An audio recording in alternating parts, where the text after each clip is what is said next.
নব বসন্তের আগমনের সুর, প্রকৃতিতে পলাশ কৃষ্ণচূড়ার রঙের খেলা, বাঙালি তথা আপমর ভারতবাসীর বড় প্রিয় উৎসব দোল বা বসন্ত উৎসব।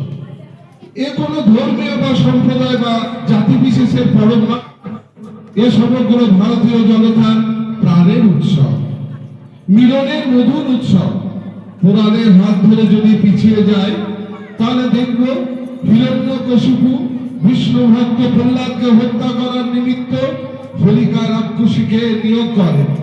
দুষ্টা হোলিকা এক অগ্নিমঞ্চ প্রস্তুত করে প্রহ্লাদকে খুলে নিয়ে ওই প্রজ্বলিত কুণ্ডে প্রবেশ করে।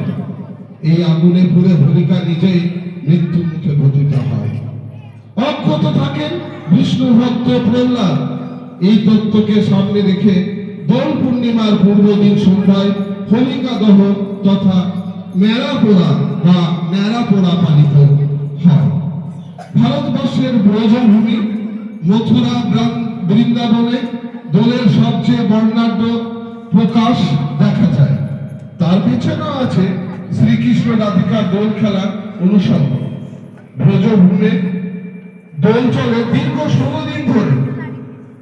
মূল দোল খেলার পূর্বে অনুষ্ঠিত হয় লাটমার হোলি, যার প্রধান ভিত্তিভূমি হল বৃন্দাবন সংলগ্ন বারসানা গ্রাম।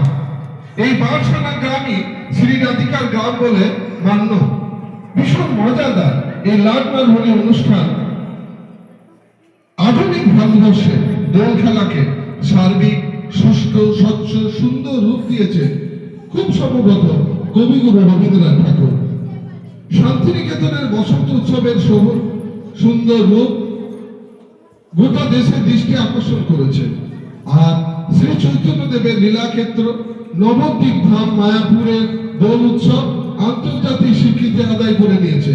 এক কথায় রঙের ডালিতে বসন্তকে আহ্বান, মানুষের সাথে মানুষের সৌভ্রাতৃত্বের বন্ধন গড়ে তোলা, এই দুই লক্ষ্যে পালিত রঙের এই উৎসব সামগ্রিকভাবে এক আনন্দ উৎসব।